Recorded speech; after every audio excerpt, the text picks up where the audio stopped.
레위기 23장 15에서 22절 말씀입니다.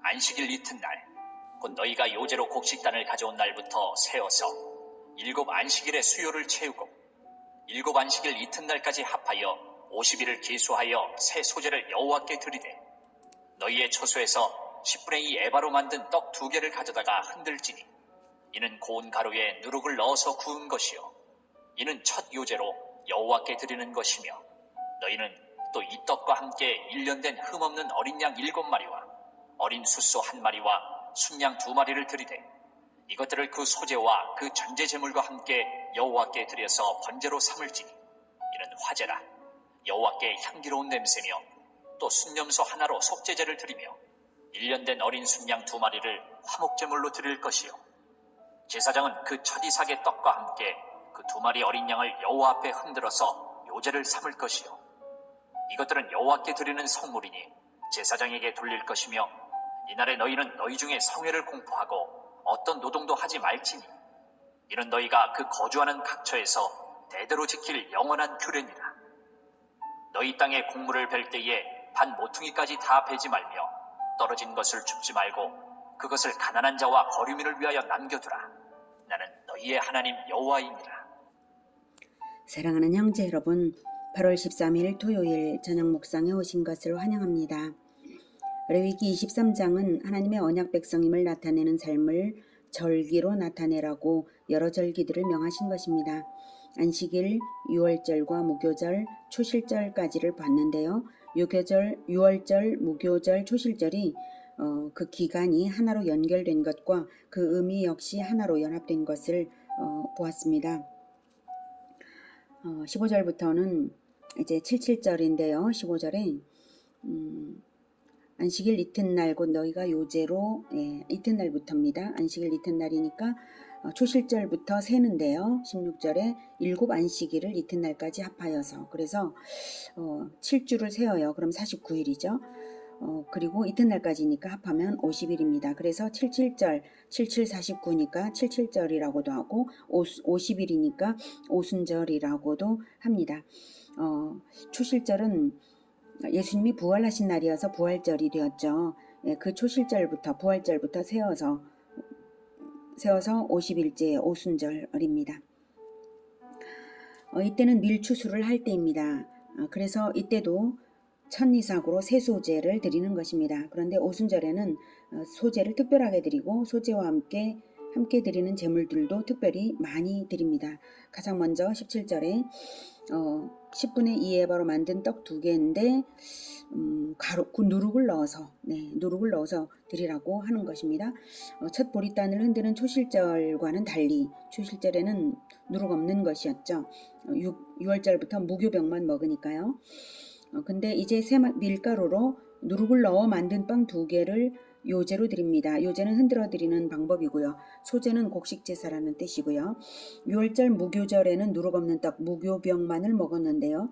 오순절 77절 오순절에는 누룩을 넣어서 부풀린 빵을 소제, 요제인 소제로 드리라고 하셨습니다. 그러니까 요제로 흔들어서 올려드렸다 치고 하나님께서 받으셨다 치고 흔드는 것은 만민에게 뿌려준다는 의미가 있어요. 흔들어서 내려서 사람들이 먹는 거죠. 그러니까 사람들에게 먹일 용도인 것입니다. 하나님께 불살라 화제로 드리는 것은 누룩을 넣은 것은 안 돼요. 그래서 흔들어서 요제로 하나님께 드리는 것입니다. 자, 6월절 무교절의 소제와 오순절 77절의 소제를 달리 드리게 하셨다는 점이 인상적인데요. 그 이유가 무엇일까요? 무교절에 누룩 없는 떡이 죄 없으신 그리스도를 의미한다고 했죠. 예수님이 십자가에서 몸을 찢으신 것과 그것을 기념하며 거룩한 가르침을 일생 동안 받아먹으며 사는 것을 의미한다고 했습니다. 우리가 받을 가르침은 오직 예수 그리스도의 가르침으로만 일생을 살아야 합니다. 그렇다면 오순절의 떡도 헌신을 의미하기는 하는데 질이 다른 것이죠. 하나님께 드려지니까 하나님께서 받으시고 다시 뿌려주시는 것입니다. 분명한 헌신인데 무교절의 무교병이 예수님이라면 오순절의 유교병 2개는 헌신된 전도자들을 의미합니다. 성경에서 2이라는 숫자는 증인을 상징하는 상징수입니다. 증인으로서 자신을 제물로 드리는 떡과 같은 존재들이고요. 여기서 누룩을 넣은 것은 그리스도의 무죄와는 달리 구원받은 죄인이어서 그렇고요. 또 부풀리니까 전도의 확장성을 의미한다고 봅니다. 그렇다면 정말로 신약의 오순절에 전도자들이 헌신해서 확장적 전도가 일어난 사건이 있어야겠죠. 유월절에 예수님의 죽음이 있었고 초실절에 부활이 있는 것처럼 77절에도 특별한 사건이 있어야 하죠. 그 77절이라는 의미, 절기의 의미가 나타나야 하겠죠. 잠시 후에 그 신학적 의미를 실제 오순절 사건에서 확인해 보도록 하겠고요. 자, 이제 18절. 18절에 보면 18절과 19절에 보면 그 드리는 제물이 많습니다. 흠없는 어린 양 7마리, 어린 수소 1마리, 그리고 순양 2마리를 번제로 드리고요.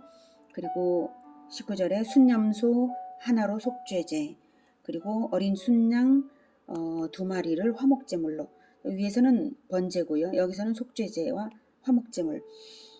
그리고 20절에 떡과 함께 그 2마리 어린 양을 여호와 앞에 흔들어서 요제로 삼으라. 이 화목제물이죠. 어린 순양 2마리 요제로 삼으라 방법적으로 말씀하고 계십니다.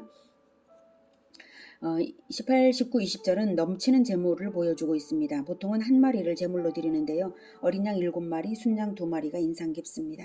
왜 7이고 왜 2일까요? 성경에서 7은 완전수, 2은 증인의 수입니다. 완전수는 7이라는 개수를 의미하는 것이 아니라 모든 것을 의미하는 총체적인 전체를 의미하는 수입니다. 1일부터 7일까지는 전체 기간, 역사 전체 또는 구원받은 자의 인생 전체를 의미합니다. 그러니까 7마리라고 하는 것은 전체, 공동체 전체를 의미하죠. 번제는 완전한 헌신을 의미합니다. 그래서 7마리로 드린 번제는 모든 헌신자들 전체를 의미합니다. 2은 증인의 수라고 했죠. 2마리의 번제는 그리스도의 증인, 즉 전도자로서 헌신된 자들을 의미합니다. 화목제물도 둘씩이죠. 떡도 2개, 순양 2마리의 화목제물인데요. 화목제물은 불살라 드리는 것이 아니라 요제로 흔들어 드리고 나서 돌려받아서 나누어 먹습니다. 증인의 사역, 전도 사역으로서 이웃을 풍성히 먹이는 것을 의미합니다. 또는 이웃을 풍성히 먹이면서 전도 사역으로서 하나님께 자신을 올려드리는 섬김을 의미합니다. 자, 이렇게 풍성한 제물을 요구하시는 것은 그만큼 풍요를 허락하시겠다는 의미입니다. 풍성한 제물은 풍성한 열매로 돌려주시겠다는 뜻입니다. 이미 허락하셨기 때문에 드릴 것이 있는 것이기도 하고요. 또한 더 풍성히 열매 맺게 하시겠다는 언약이기도 합니다. 21절은 이것이 안식을 기념하는 것임을 다시 확인하시고요.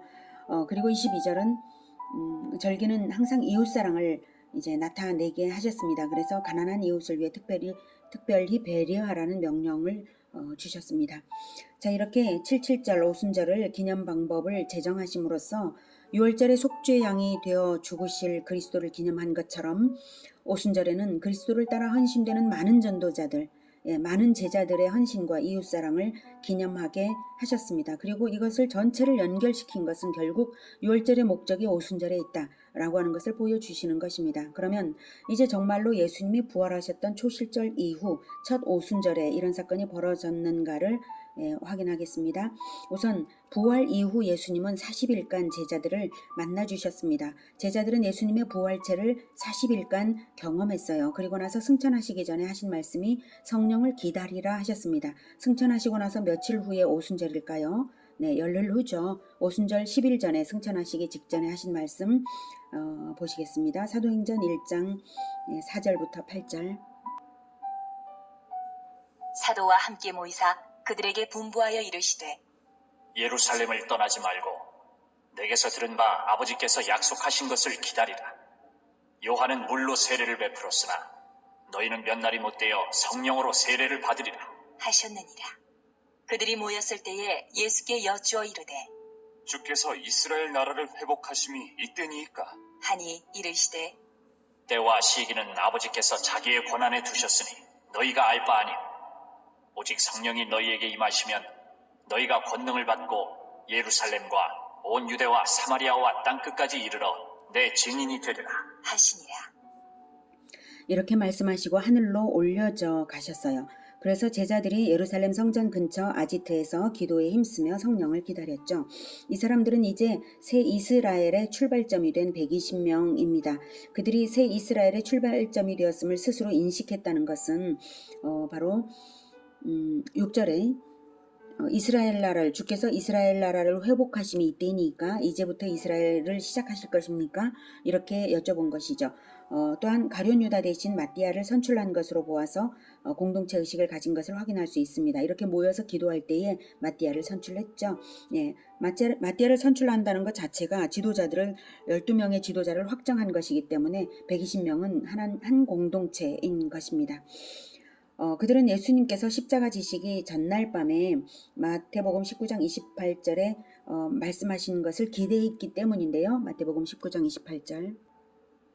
예수께서 이르시되 내가 진실로 너희에게 이르노니 이 세상이 새롭게 되어 인자가 자기 영광의 보좌에 앉을 때에 나를 따르는 너희도 12 보좌에 앉아 이스라엘 12지파를 심판하리라. 그래서 예수님께서 보좌에 앉을 때, 즉 왕권을 확보하셨을 때, 왕권을 가지고 확보하셨을 때에 12제자는 12지파를 심판하리라. 그러니까 이스라엘은 12지파 공동체잖아요. 말하자면 12나라가 구성된 제국과 같은 것이죠. 그런 것처럼 바로 12지파를 심판하리라. 왕적인 존재로서 지도자의 자리에 앉을 것이다. 라는 말씀을 십자가 지시기 전날 하셨습니다. 그 전에도 하셨고요. 그리고 나중에 십자가 지시기 전날에도 이 말씀을 또 이제 하셨습니다. 이렇게 말씀하신 것을 기대했기에 이제 약속하신 성령을 받으면 새 이스라엘의 확장, 새로운 공동체의 부흥이 있을 것을 믿고 기다렸습니다. 그리고 10일 후에 사도행전 2장을 10일 후에 일어난 사도행전 2장 보겠습니다. 2장. 오순절 날이 이미 이름에 그들이 다 같이 한 곳에 모였더니 호련히 하늘로부터 급하고 강한 바람 같은 소리가 있어 그들이 앉은 온 집에 가득하며 마치 불의 혀처럼 갈라지는 것들이 그들에게 보여 각 사람 위에 하나씩 임하여 있더니 그들이 다 성령의 충만함을 받고 성령이 말하게 하심을 따라 다른 언어들로 말하기를 시작하니라. 네, 시각적으로 청각적으로 분명하게 성령의 임재가 강력하게 나타났고요. 성령의 강력한 감동이 일어나서 말을 하는데 자기들이 알지 못하던 외국어로 말을 하기 시작을 했습니다. 제자들은 성령이 임하시면 예루살렘에서부터 그리스도의 증인이 되리라 하신 예수님 말씀이 있으셨기 때문에 성령을 받으니까 부활을 증언하기 위해 예루살렘 성전으로 가서 방금 받은 외국어로 증언하기를 시작을 했죠. 그것이 5절부터의 사건인데요. 자, 여기서 잠깐 성령의 첫 성령 강림은 이렇게 역사적으로 일어났습니다. 역사적으로 아주 커다란 대대적인 이벤트로 일어나게 하셨는데 그것은 새 예루살렘 그러니까 예루살렘 교회를 탄생하시기 위한 하나님의 역사였고요. 믿는 자들에게 하나님께서는 성령을 주신다고 하셨으므로 이제 언제나 이렇게 이런 이벤트, 엄청난 이벤트로 성령의 역사가 있는 것만은 아니고요. 개인적으로도 그리고 대부분은 개인적으로 예수님을 믿을 때 성령을 받는 것입니다. 이때는 성령 강림의 첫 역사적인 강림이어서 첫 사건이어서 이랬습니다. 자, 5절부터 계속 듣겠습니다. 그때에 경건한 유대인들이 천하 각국으로부터 와서 예루살렘에 머물러 있더니 이 소리가 나매 큰 무리가 모여 각각 자기의 방언으로 제자들이 말하는 것을 듣고 소동하여 다 놀라 신기하게 여겨 이르되 보라, 이 말하는 사람들이 다 갈릴리 사람이 아니냐? 우리가 우리 각 사람이 난 곳 방언으로 듣게 되는 것이 어찌 됨이냐?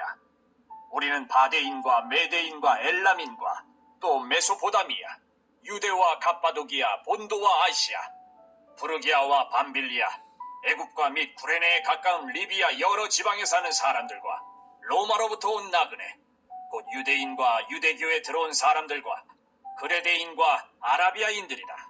우리가 다 우리의 각 언어로 하나님의 큰 일을 말함을 듣는도다. 하고 다 놀라며 당황하여 서로 이르되 이 어찌 된 일이냐? 하며 또 어떤 이들은 조롱하여 이르되 그들이 세술에 취하였다 하더라. 네, 여기서 19절부터 바데인과 메데인과 쭉쭉쭉 말하는데요. 거의 약 20개국, 뭐 10몇 개국 정도의 그 나라에서 모여온 오순절입니다. 오순절은 하나님께서 명령하시기를 유월절과 초막절과 오순절에는 이스라엘 모든 남자들이 1년에 3번은 하나님께 와서 보이라라고 명령하셨기 때문에 그 당시에 유대인들로서 세계 각국에 퍼져 살던 디아스포라 유대인들이 오순절이니까 전부 모여왔던 것이죠. 그래서 예루살렘은 각국 백성들로, 각국에서 온 유대인들로, 경건한 유대인들로 가득 차 있었던 것입니다. 그 각국이 어디에서 왔는지 지도를 보도록 하겠습니다.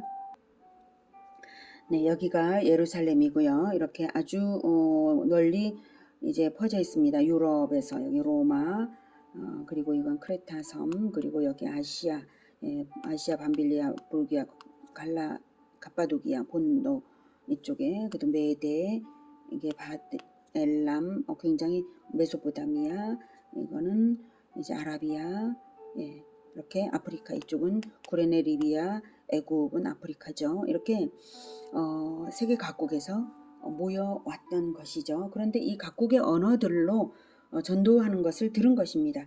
그래서 그들이 우리가 다 우리의 각 언어로 하나님의 큰 일을 말함을 듣는도다 라고 했습니다. 그래서 아주 유창하고 분명한 외국어를 받았던 것입니다. 그 120명의 성도들이 받은 방언은 못 알아듣는 방언이 아니라 각국 사람들이 정확하게 들을 수 있는 유창한 외국어였던 것입니다.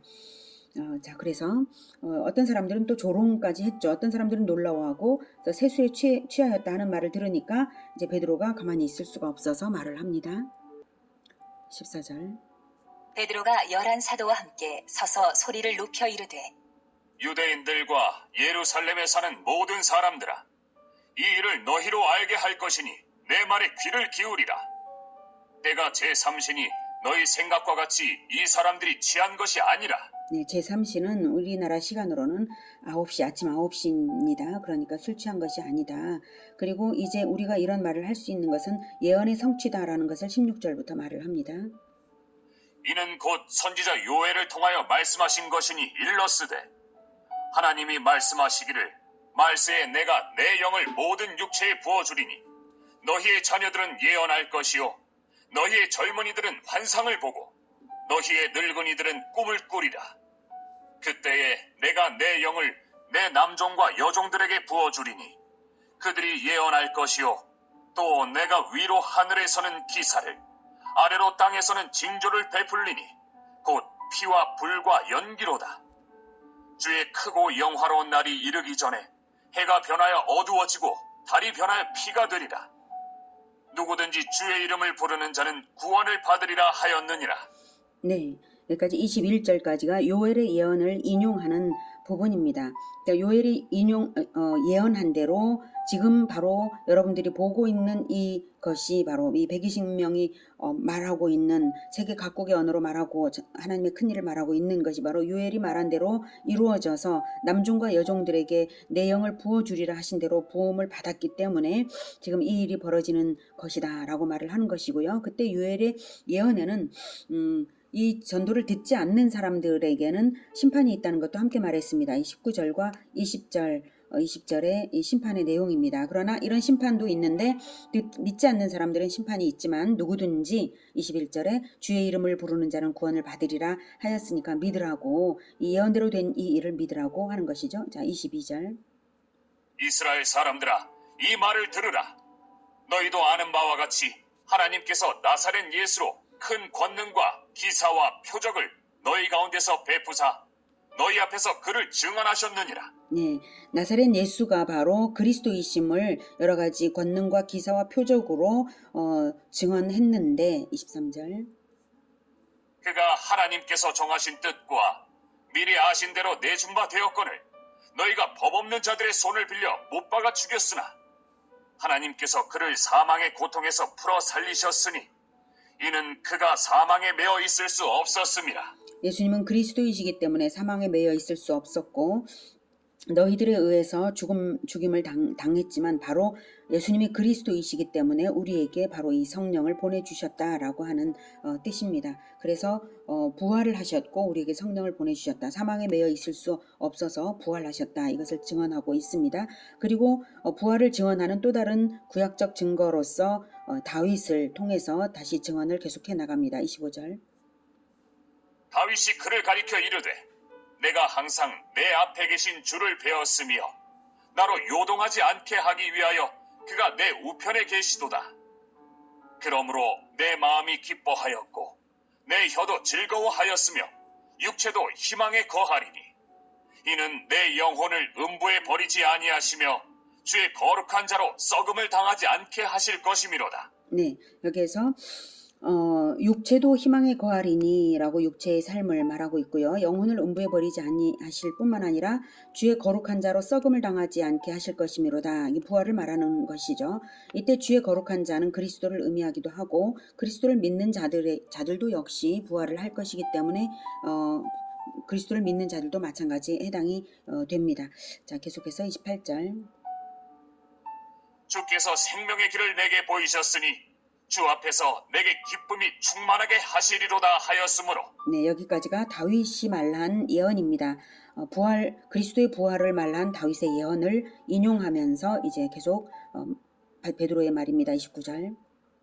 형제들아, 내가 조상 다윗에 대하여 담대히 말할 수 있노니 다윗이 죽어 장사되어 그 묘가 오늘까지 우리 중에 있도다.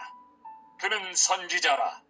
하나님이 이미 맹세하사 그 자손 중에서 한 사람을 그 위에 앉게 하리라 하심을 알고 미리 본고로 그리스도의 부활을 말하되 그가 음부에 버림이 되지 않고 그의 육신이 썩음을 당하지 아니하시리라 하더니.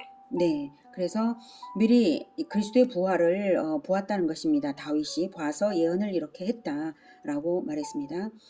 이 예수를 하나님이 살리신지라 우리가 다 이 일의 증인이로다. 하나님이 오른손으로 예수를 높이심에 그가 약속하신 성령을 아버지께 받아서 너희가 보고 듣는 이것을 부어주셨느니라. 네, 이 32절, 33절이 핵심이죠.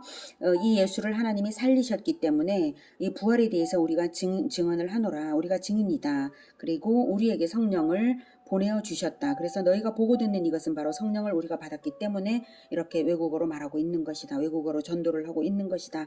라고 말하는 것입니다. 34절. 다윗은 하늘에 올라가지 못하였으나 신이 말하여 이르되 주께서 내 주에게 말씀하시기를 내가 네 원수로 내 발등상이 되게 하기까지 너는 내 우편에 앉아있으라 하셨도다 하였으니 그런즉 이스라엘 온 집은 확실히 알지니 너희가 십자가에 못 박은 이 예수를 하나님이 주와 그리스도가 되게 하셨느니라 하니라. 네, 다윗은 승천 이런 건 없었죠. 그런데 예수님은 승천하셨죠. 그래서 하나님께서 주와 그리스도로서 증명해 보여주셨다라고 했습니다. 37절. 그들이 이 말을 듣고 마음에 찔려 베드로와 다른 사도들에게 물어 이르되 형제들아 우리가 어찌할꼬 하거늘 베드로가 이르되 너희가 회개하여 각각 예수 그리스도의 이름으로 세례를 받고 죄 사함을 받으라. 그리하면 성령의 선물을 받으리니 이 약속은 너희와 너희 자녀와 모든 먼데 사람 곧 주 우리 하나님이 얼마든지 부르시는 자들에게 하신 것이라. 하고 네, 이렇게 모든 먼데 사람까지 모든 열방에까지 이제 복음을 전파하기 위해서 성령의 선물을 부어주시는 것입니다. 그래서 오순절은 이렇게 풍성한 잔치로 미리부터 준비하게 하신 것이죠. 40절. 또 여러 말로 확증하며 권하여 이르되 너희가 이 패역한 세대에서 구원을 받으라. 하니 그 말을 받은 사람들은 세례를 받음에 이날에 신도의 수가 3,000이나 더하더라. 그들이 사도의 가르침을 받아 서로 교제하고 떡을 떼며 오로지 기도하기를 힘쓰니라. 사람마다 두려워하는데 사도들로 말미암아 기사와 표적이 많이 나타나니 믿는 사람이 다 함께 있어 모든 물건을 서로 통용하고 또 재산과 소유를 팔아 각 사람의 필요를 따라 나눠주며 날마다 마음을 같이하여 성전에 모이기를 힘쓰고 집에서 떡을 떼며 기쁨과 순전한 마음으로 음식을 먹고 하나님을 찬미하며 또 온 백성에게 칭송을 받으니 주께서 구원받는 사람을 날마다 더하게 하시니라. 네. 이렇게 예수님께서 보내신 성령을 받으니까 모든 진실이 생각이 났고 이렇게 증언을 했던 것입니다. 말씀하신 대로요. 불과 50일 전에는 3번이나 주님을 부인했던 베드로의 모습과는 완전히 달라졌죠. 요한복음 14장 26절에는 성령께서 너희에게 모든 것을 가르치고 내가 너희에게 말한 모든 것을 생각나게 하리라 라고 말씀을 하신 대로 그렇게 성령께서 역사하시는 것입니다. 성령께서 우리를 모든 진리 가운데로 인도하시리라고 또 말씀을 하셨습니다. 이렇게 77절 오순절의 그날에 3,000명이 회개하여 세례를 받아서 예루살렘 교회가 부흥되었습니다. 77절의 규례대로 그들이 풍성한 것을 가지고 와서 나누는 것은 너무나 자연스러운 일이었습니다. 세계 20여 개국에서 온 디아스포라 유대인들은 구원의 기쁨으로 성경을 더 배우기 위해 머물렀고 예루살렘 교회는 삽시간에 수만의 초대형 교회 공동체가 되었습니다. 그리고 그들을 머무르는 그들의 베풀어야 했고요. 또한 날마다 복음잔치가 열려서 이웃들이 교회 공동체 안으로 몰려오는 역사가 일어났습니다. 이렇게 하도록 하나님께서 수천 년의 세월 동안 준비하신 일이 바로 신약의 교회의 탄생입니다. 교회를 탄생시키고 부흥시키는 것이 구약시대부터 율법을 주신 목적이고 십자가의 결실이 교회 탄생과 부흥이 될 것을 유월절, 무교절, 초실절, 77절 잔치로 미리 기념하며 준비시킨 것입니다. 그러니 구원받았다면, 성령 받았다면, 예수님을 믿는 교회라면 성령의 감동에 반응하여서 자기 것을 내어드려서 부활의 증인이 되고 복음잔치를 하는 것이 마땅한 것입니다. 모레 8월 15일에는 우리가 우리 예수제자교회가 대정읍 동일 1, 2에 가서 마을 잔치를 여는 날입니다. 많은 비용과 시간을 아끼지 않고 수고하며 준비했습니다. 교회가 없는 그 마을에 복음잔치를 하는 일은 대적의 성문을 차지하는 승리가 되어서 또 하나의 교회 탄생의 물꼬가 트이게 할 것입니다. 동일리 주민들이 주님께로 돌아오는 역사가 되도록 우리 성도님들의 기도와 정성스러운 섬김으로 기쁨의 잔치가 되기를 간절히 소망합니다. 기도하겠습니다. 하나님, 우리에게 절기들을 명령하셔서 복음잔치를 열고 또 예수 그리스도를 기념하게 하시니 정말 감사합니다. 우리가 예수님을 믿고 성령을 받았으므로 이제 하나님께서 베풀어 주신 모든 진리의 말씀 가운데로 살아가고 있는데 구약 시대부터 말씀하신 그 오순절과도 같은 그 복음잔치를 동일리에 가서 열고자 합니다. 하나님, 오순절과 같은 그러한 잔치가 될 수 있도록 성령께서 강력하게 역사하여 주시옵소서. 많은 사람들이 와서 예수님을 영접하여 구원받을 수 있도록 회개의 영을 부어 주시옵소서. 강력한 권능으로 역사하시며 모든 영광을 주 하나님께서 받으시기를 간절히 원하며 예수님의 이름으로 기도드립니다. 아멘. 이어지는 시간은 개인 기도 시간입니다.